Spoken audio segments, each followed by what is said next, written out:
రాష్ట్ర పురపాలక పట్టణాభివృద్ధి శాఖ మంత్రి డాక్టర్ పొంగూరు నారాయణ సోమవారం నెల్లూరు, తిరుపతి నగరాల్లో సుడిగాలి పర్యటన చేశారు.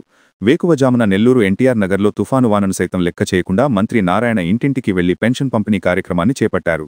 ఈ సందర్భంగా ఆయన మాట్లాడుతూ, తాము ఓటు కోసం రాలేదని, ఇచ్చిన మాట కోసం వచ్చామని, ఆర్థిక పరిస్థితి బాగాలేకున్నా సీఎంకు ఉన్న అపార అనుభవంతో హామీలన్నీ అమలు చేస్తున్నామని స్పష్టం చేశారు.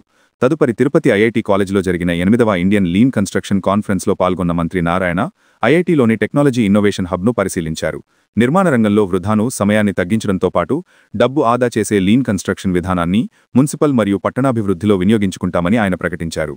తొలుత ఒక చోట పైలట్ ప్రాజెక్టును చేపడతామని, ఈ పని విధానంతో నిర్మాణ ప్రాజెక్టులు సకాలంలో మంచి నాణ్యతతో పూర్తవుతాయని ఆయన విశ్వాసం వ్యక్తం చేశారు.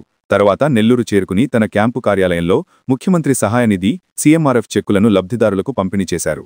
ఈ సందర్భంగా 55 మందికి 41,518 రూపాయల చెక్కులు అందజేశారు. సీఎం సహాయనిధి పేదల పాలిట సంజీవినిగా మారిందని, అనారోగ్యంతో బాధపడుతున్న పేదలకు సీఎం రిలీఫ్ ఫండ్ కొండంత భరోసా కల్పిస్తోందని తెలిపారు. సాయంత్రం నెల్లూరు నారాయణ ఇంజనీరింగ్ కాలేజ్లో మెప్మా ఆధ్వర్యంలో నిర్వహించిన జాబ్ మేళాలో మంత్రి నారాయణ పాల్గొన్నారు. ఈ సందర్భంగా 42 కంపెనీల ద్వారా ఉద్యోగాలు పొందిన 258 మంది యువకులకు ఆయన నియామక పత్రాలను అందజేశారు.